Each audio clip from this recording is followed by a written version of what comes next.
Hi everyone, ಇವತ್ತಿನ concept ಏನಂತಂದರೆ goods and service tax law and practice 5th semester BCom last year 2025 question paper with ಆನ್ಸರ್ನ ನೋಡೋಣ according to scheme of valuation ಏನಿತ್ತು ಅಂತ. So first section A ಬಂದು total 12 ಮಾರ್ಕ್ಸಿಗಿರುತ್ತೆ. 6 ಕ್ವಶನ್ನ attend ಮಾಡಬೇಕು. Each question carries 2 marks. First question ಏನು ಕೇಳಿದ್ರು ಅಂದರೆ 4 taxes subsumed under GST. So what mention any 4 taxes subsumed under GST ಅಂತ ಕೇಳಿದ್ದಾರೆ. ಯಾವ್ಯಾವ್ದು ಬರುತ್ತೆ ಅಂದರೆ ಅದರಲ್ಲಿ central excise duty, service tax and additional customs duty, CVD ಅಂತ ಹೇಳ್ತೀವಿ, additional custom duty and special additional duty of customs. So ಇದಿಷ್ಟನ್ನು ಕೂಡ ಯಾವುದಂತಂದರೆ taxes subsumed under the CGST ಅಂತಂದರೆ ಯಾವುದು, ಸೆಂಟ್ರಲ್ ಗೂಡ್ಸ್ ಆ್ಯಂಡ್ ಸರ್ವಿಸ್ ಟ್ಯಾಕ್ಸಲ್ಲಿ ಬರೋ ಅಂಥದ್ದು.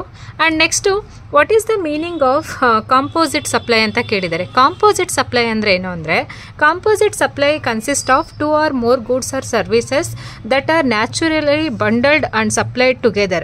One of them is the principle of supply and others are incidental. So ಇಲ್ಲಿ ಏನಂತ ಅಂದರೆ so 2 ಅಥವಾ 3 ಗೂಡ್ಸ್ ಆ್ಯಂಡ್ ಸರ್ವಿಸಸ್ನ ನ್ಯಾಚುರಲ್ ಆಗಿ ಅಟ್ ಎ ಟೈಮ್ ಸಪ್ಲೈ ಮಾಡೋದನ್ನು ನಾವೇನಂತ ಕರಿತೀವಿ ಅಂದರೆ ಕಾಂಪೋಸಿಟ್ ಸಪ್ಲೈ ಅಂತ ಕರಿತೀವಿ. And next taxable event under GST ಅಂತ ಕೊಟ್ಟಿದ್ದಾರೆ. What is taxable event under GST ಅಂತ ಕೇಳಿದ್ದಾರೆ.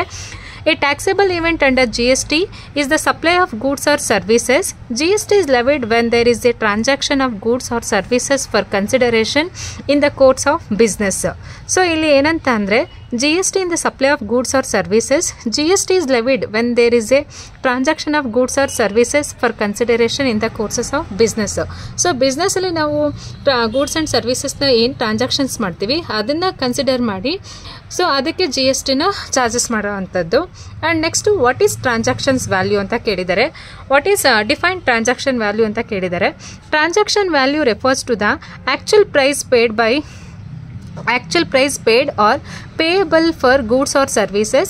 It includes all charges like packaging, commission and taxes except GST but excludes discount and subsidies.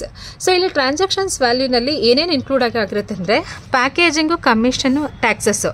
But ಇಲ್ಲಿ GST include ಆಗಿರಲ್ಲ except GST but excludes discount and subsidiaries. So ಇಲ್ಲಿ ಮತ್ತೆ ಯಾವ್ಯಾವ್ದಂತಂದರೆ discount ಮತ್ತು subsidies ಏನಿರುತ್ತೆ ಅದು include ಆಗಿರಲ್ಲ. ಸೊ ಟ್ರಾನ್ಸಾಕ್ಷನ್ಸ್ ವ್ಯಾಲ್ಯೂ ಅಂತ ಅಂದರೆ transaction value is refers to the actual price paid or payable goods or services. So ಇದರಲ್ಲಿ ಏನೇನು ಇನ್ಕ್ಲೂಡ್ ಆಗಿರುತ್ತೆ ಅಂದರೆ only packaging charges, commission, taxes ಅಷ್ಟು ಮಾತ್ರನೇ ಬರುತ್ತೆ. ಇಟ್ ಎಕ್ಸ್ಕ್ಲೂಡ್ಸ್ನ discounts and subsidies. And meaning of consideration ಕೇಳಿದ್ದಾರೆ. What do you mean by consideration ಅಂತ ಕೇಳಿದ್ದಾರೆ. Consideration includes any payment in money or kind made by the supply of goods or services. It also includes monetary and non-monetary payments received by the supplier. So consideration anta andre it includes the any money payment in money or kind made by the supply of goods or services. It also includes monetary benefits and non-monetary payment received by the suppliers. And next thing is ಏನಂತ ಕೇಳಿದ್ದಾರೆ ಅಂದರೆ give the meaning of best judgment assessment ಅಂತ ಕೇಳಿದ್ದಾರೆ.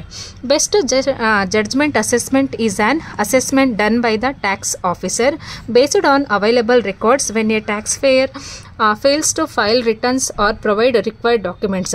So best judgement ಅಂತಂದರೆ ಯಾವಾಗ GST ಅಥವಾ ಟ್ಯಾಕ್ಸ್ನ ಪ್ರಾಪರಾಗಿ maintain ಮಾಡಿರಲ್ಲ ಡಾಕ್ಯುಮೆಂಟ್ನ ಆ ಟೈಮಲ್ಲಿ ಏನಂತ ಅಂದರೆ ಅಸೆಸ್ಮೆಂಟ್ ಆಗುತ್ತಲ್ವ. So best judgment assessment is an assessment done by the tax officer. So tax officer based on available records, ಏನು ರೆಕಾರ್ಡ್ಸ್ ಇರುತ್ತೆ ಅದ್ರ ಮೇಲೆ ನಾವು ಅವ್ರು ಅಸೆಸ್ಮೆಂಟ್ ಮಾಡ್ತಾರೆ. ಸೊ ಯಾವಾಗ ಅಂತ ಅಂದರೆ ಟ್ಯಾಕ್ಸ್ನ ಪೇ ಮಾಡಬೇಕಾದ್ರೆ ಫೇಲ್ಯೂರ್ಸ್ ಆಗಿದ್ದಾಗ. ಸೊ ಇಲ್ಲಿ ಏನಂತ ಅಂದರೆ it is determined using available data and reasonable judgement. So ಯಾಕೆ ಅವರು ಟ್ಯಾಕ್ಸ್ನ ಕರೆಕ್ಟಾಗಿ ಪೇ ಮಾಡಿಲ್ಲ ಸೊ ಅಂತ ಫಾಲೋ ಅಪ್ ಮಾಡ್ತಾರೆ with the followed documents. So here best judgment assessment is an assessment done by the tax officer based on the available records when a taxpayer fails to file returns or provide required documents. It is determined using available data and reasonable judgment. And next thing is what is reverse charge mechanism. Reverse charge mechanism, the liability to pay GST shifts from the suppliers to the recipient It applies to specific goods, services or transactions noticed by the government. So ಇಲ್ಲಿ reverse charge mechanism ಅಂತಂದರೆ, so ಇಲ್ಲಿ government notice ಹಾಕಿರುತ್ತೆ ಯಾವ್ಯಾವುದಕ್ಕೆ ಅಂತ ಅಂದರೆ, ಯಾವಾಗ it is only applies for the specific, ಕೆಲವೊಂದು specific goods and ಸರ್ವಿಸಸ್ಗೆ ಮಾತ್ರನೇ ಅಪ್ಲೈ ಆಗುತ್ತೆ, ಅದಕ್ಕೆ ನೋಟಿಸ್ನ ಕೊಟ್ಟಿರ್ತಾರೆ. So that is the liability to pay the GST. So ಇದು ಏನಂತಂದರೆ ಗೌರ್ನಮೆಂಟ್ಗೆ ಪೇ ಮಾಡಬೇಕಾಗಿರುತ್ತೆ. And next assessable value. Assessable value is the value on which GST is calculated. It includes the transaction price along with the other charges like transportation, packaging, insurance, but excludes GST itself. Assessable value ಮತ್ತು transactions value both are so ಇಲ್ಲಿ ನೋಡಿ, assessable value of the value which GST is calculated. It includes the transactions price along with the other charges like transportation, packaging and insurance, but exclude the GST itself. So ಇಲ್ಲಿ ಏನಂತ ಅಂದರೆ, ನಾನು just ನಿಮಗೆ answer ಏನಿತ್ತು last year question paper ಅನ್ನೋದನ್ನು review ಮಾಡ್ತಾ ಇದ್ದೀನಿ, ನಿಮಗೆ ಹೆಲ್ಪ್ ಆಗುತ್ತೆ ಅಂತ. ಆ್ಯಂಡ್ ನೆಕ್ಸ್ಟ್ ಕ್ವಶನ್ನ ನೋಡೋಣ. ಆ್ಯಂಡ್ ಇದಿಷ್ಟನ್ನು ಕೂಡ ಕಂಪ್ಲೀಟಾಗಿ ಸೆಕ್ಷನ್ A. ಸೆಕ್ಷನ್ B ಏನಿದೆ ಅಂತ ನೋಡೋಣ. ಸೆಕ್ಷನ್ ಬಿನಲ್ಲಿ ಟೋಟಲ್ 3 ಕ್ವಶನ್ ಅಟೆಂಡ್ ಮಾಡಬೇಕಾಗಿರುತ್ತೆ. ಈಚ್ ಕ್ವಶನ್ ಕ್ಯಾರೀಸ್ 4 ಮಾರ್ಕ್ಸ್, ಅಂದರೆ ಟೋಟಲ್ 12 ಮಾರ್ಕ್ಸ್ ಇರುತ್ತೆ. ಸೊ ಇಯರ್ 2 ಥಿಯರಿ ಕ್ವಶನ್ಸ್ನ ಕೇಳಿದ್ದಾರೆ. State the benefits of implementing GST. So GST benefits ಏನು ಅಂತ ಕೇಳಿದ್ದಾರೆ. Benefits of implementing GST. First ಏನಂತಂದರೆ, elimination of cascading effect, removes the tax on tax effect, reducing overall tax burden. And next simplified the tax structure, replaces multiple indirect taxes with A single tax system. So ಇಲ್ಲಿ ಏನೇನು indirect taxes ಇರುತ್ತೆ ಅದನ್ನು ಕಂಪ್ಲೀಟಾಗಿ reduce ಮಾಡಿ GST is only the indirect tax ನಾವು.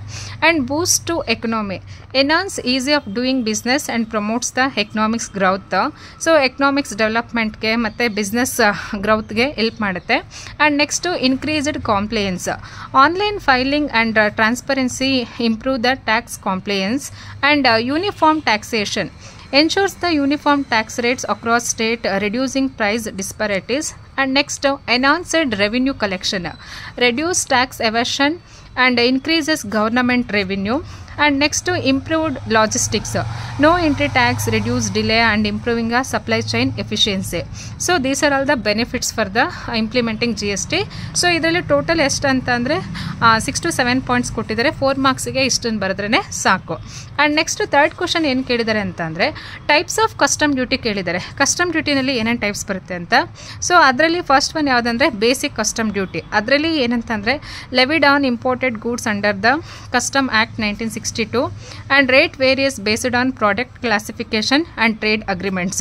So ಇಲ್ಲಿ GSTನ ಯಾವುದ್ರ ಮೇಲೆ, ಕಸ್ಟಮ್ ಡ್ಯೂಟಿನ ಯಾವುದ್ರ ಮೇಲೆ ಚಾರ್ಜಸ್ ಮಾಡ್ತಾರೆ ಅಂದರೆ, ಫಸ್ಟ್ ಇಂಪೋರ್ಟೆಡ್ ಗೂಡ್ಸ್ಗೆ, ಮತ್ತು rate varies based on product classification and trade agreements. And next countervailing duty. So ಇಲ್ಲಿ ಏನಂತಂದರೆ, imposed of offset excise duty on domestically manufactured goods. Domestically manufactured good ಅಂತಂದರೆ within the country ಏನು manufacturing ಮಾಡ್ತಾರೆ ಅದ್ರ ಮೇಲೆ charges ಮಾಡೋಂಥದ್ದು.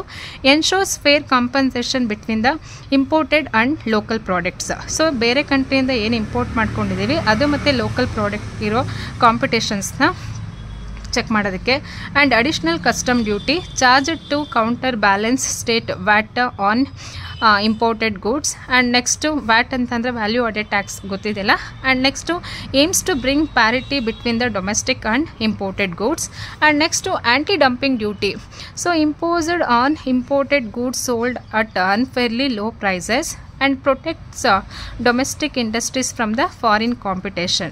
And sixth one is safeguard duty, applied to prevent sudden surges in imports affecting the domestic industries and temporary measures to stabilize local markets. And protective duty anta kelidare, levied protective domestic industry from excessive foreign competition and recommended by the tariff commission based on industry needs. So idistunu kuda types of custom duty. So nimge yavadadru ಒಂದು 4 to 5 types ಬರೆದ್ರೆ 4 ಮಾರ್ಕ್ಸ್ಗೆ ಸಾಕು. So ಇಲ್ಲಿ next main headings ನೋಡ್ಕೊಳ್ಳಿ, ಅದ್ರ ಜೊತೆಗೆ ಅದು ಯಾವ್ಯಾವುದರಲ್ಲಿ applicable ಆಗುತ್ತೆ ಅಂತ. Basic custom duty, countervailing duty, additional customs duty, anti dumping duty, safeguard duty and protective duty. So these are all the custom duty. ಓಕೆನಾ? ಅದಾದ್ಮೇಲೆ ನೆಕ್ಸ್ಟ್ ಕ್ವಶನ್ ಏನಿದೆ ಅಂತ ನೋಡೋಣ. ಮೂರನೇ ಕ್ವಶನ್ ನೋಡಿ. A dealer affected the following sales during the month of July 2024.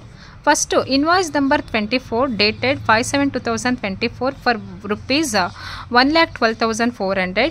And B, invoice number 26 dated 26 date ಯಾವಾಗ ಅಂತಂದರೆ 13/7/2024 for rupees 52,000. and next invoice number 27 dated ಯಾವಾಗ ಅಂತಂದರೆ 18/7/2024 for rupees 20,800. and next D ನೋಡಿ, goods worth rupees 8,000 against invoice number 24 were returned on 15/7/2024. All the above goods were sold in the course of interstate trade. Calculate the taxable supply of IGST payable if the rate is IGST is 12%. So ಈ ಮೇಲೆ transactions ಏನಿದೆ ಅಂತಂದರೆ ಒಂದು ಸ್ಟೇಟಿಂದ ಇನ್ನೊಂದು ಸ್ಟೇಟಿಗೆ sales ಮಾಡಿದ್ದಾರೆ. So ಇದೆಲ್ಲ ಕೊಟ್ಟಿದ್ದಾರಲ್ವ invoice number, ಇದೆಲ್ಲ ಏನಂತ ಅಂದರೆ sales. All the above goods var sold ಅಂತ ಕೊಟ್ಟಿದ್ದಾರೆ, ಏನು ಸೇಲ್ಸ್ ಮಾಡಿದ್ದಾರೆ ಡೀಟೇಲ್ಸ್ ಕೊಟ್ಟಿದ್ದಾರೆ. ಮತ್ತು ಒಂದು ರಿಟರ್ನ್ಸ್ ಇದೆ, ಅದು ಏನಂತ ಅಂದರೆ ಸೇಲ್ಸ್ ರಿಟರ್ನ್ ಇದೆ. ಸೊ ಇದ್ರ ಮೇಲೆ ನಾವು ಇಂಟ್ರಾಸ್ಟೇಟ್ ಅಂದರೆ ಒಂದು ಸ್ಟೇಟಿಂದ ಇನ್ನೊಂದು ಸ್ಟೇಟ್ಗೆ ಗೂಡ್ಸ್ ಆ್ಯಂಡ್ ಸರ್ವಿಸಸ್ನ ಸಪ್ಲೈ ಮಾಡಿರೋದಕ್ಕೆ IGST ಎಷ್ಟು ಆಗುತ್ತೆ ಅಂತ ಕ್ಯಾಲ್ಕುಲೇಟ್ ಮಾಡಬೇಕು. So interstate goods and services ಎಷ್ಟಾಗುತ್ತೆ ಅಂತ ಕ್ಯಾಲ್ಕುಲೇಟ್ ಮಾಡಬೇಕು. ಯಾವ ರೀತಿ ಅಂತಂದರೆ it is very simple. So ಈ ರೀತಿ ಹೆಡ್ಡಿಂಗ್ ತಗೊಳ್ಳಿ, calculation of taxable supply of IGST payables ಅಂತ, date particulars amount. So first date ಯಾವಾಗಿದೆ ಅಂತಂದರೆ 5/7/2024 ಡೇಟ್ ತಗೊಳ್ಳಿ. ಸೇಲ್ಸ್ ಅಗೇನೆಸ್ಟ್ ಇನ್ವಾಯ್ಸ್ ನಂಬರ್ ಕೊಟ್ಟಿದ್ದಾರೆ. ಎಷ್ಟು ಇನ್ವಾಯ್ಸ್ ನಂಬರ್ ಎಷ್ಟಿದೆ? 24 ಇದೆ ತಗೊಳ್ಳಿ. ಆ್ಯಂಡ್ ಅಮೌಂಟ್ ಎಷ್ಟಿದೆ? 1,12,400ಗೆ ಸೇಲ್ ಮಾಡಿದ್ದಾರೆ. ಆ್ಯಂಡ್ ನೆಕ್ಸ್ಟು ಸೆಕೆಂಡ್ ಡೇಟ್ ಯಾವಾಗ? 13/7/2024 ಸೇಲ್ಸ್ ಅಗೇನೆಸ್ಟ್ ಇನ್ವಾಯ್ಸ್ ಎಷ್ಟಿದೆ? ಇನ್ವಾಯ್ಸ್ ನಂಬರ್ ಬಂದು 26 ಇದೆ. ಅಮೌಂಟ್ ಎಷ್ಟಿದೆ? 52,000. So second amount 52,000. And next 18/7/2024 sales against invoice number ಎಷ್ಟಿದೆ? 27 ಇದೆ. ಟೋಟಲ್ ಅಮೌಂಟ್ ಬಂದು 20,800. Total sales before returns, total sales ಎಷ್ಟಾಗಿದೆ ಅಂದರೆ 1,12,400 52,000 ಪ್ಲಸ್ 20,800 ಟೋಟಲ್ ಮಾಡಿದ್ರೆ 1,85,000 ಇಸ್ ದ ಟೋಟಲ್ ಸೇಲ್ಸ್. ಇದರಲ್ಲಿ ಒಂದು ರಿಟರ್ನ್ ಆಗಿದೆ. ಏನು ಈ ಇನ್ವಾಯ್ಸ್ ಡೇಟಲ್ಲಿ 24 ಇನ್ವಾಯ್ಸ್ ಡೇಟಲ್ಲಿ ಸೇಲ್ ಮಾಡಿದ್ರಲ್ವಾ, ಅದೇನಾಗಿದೆ ಅಂತಂದರೆ goods returned with the 6 months against the invoice number. 6 month ಅಂತ ಅಂದರೆ ಯಾವ ರೀತಿ ಅಂತಂದರೆ ಇಲ್ಲಿ ಕೊಟ್ಟಿದ್ದೆ ನೋಡಿ, 15/7/2024. ಎಸ್. ಆ್ಯಂಡ್ ಅದರಲ್ಲಿ goods worth of rupees 8,000 against invoice ಅಂತಂದರೆ ರಿಟರ್ನ್ ಆಗಿದೆ. ರಿಟರ್ನ್ಡ್ ಯಾವಾಗ ಅಂತ ಅಂದರೆ ಡೇಟ್ ತೊಗೊಳ್ಳಿ, 15/7/2024 ಎಷ್ಟು ರಿಟರ್ನ್ ಆಗಿದೆ ಅಂತ ಅಂದರೆ 8,000 ಅಮೌಂಟು ರಿಟರ್ನ್ ಆಗಿದೆ.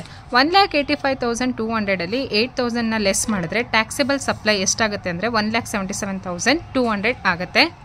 ಎಸ್. ಇಲ್ಲಿ ಟೋಟಲ್ ಸೇಲ್ಸ್ ಎಷ್ಟಾಗಿತ್ತು ಅಂದರೆ 1,12,400 ಪ್ಲಸ್ 52,000 ಪ್ಲಸ್ 20,800 ಸೇಲ್ಸ್ ಆಗಿತ್ತು. ಟೋಟಲ್ 1,85,200 ಟೋಟಲ್ ಸೇಲ್ಸ್ ರಿಟರ್ನ್ 8,000ನ ಲೆಸ್ ಮಾಡಿದ್ರೆ ಟ್ಯಾಕ್ಸೇಬಲ್ ಸಪ್ಲೈ ಎಷ್ಟು ಬರುತ್ತೆ ಅಂದರೆ 1,77,200.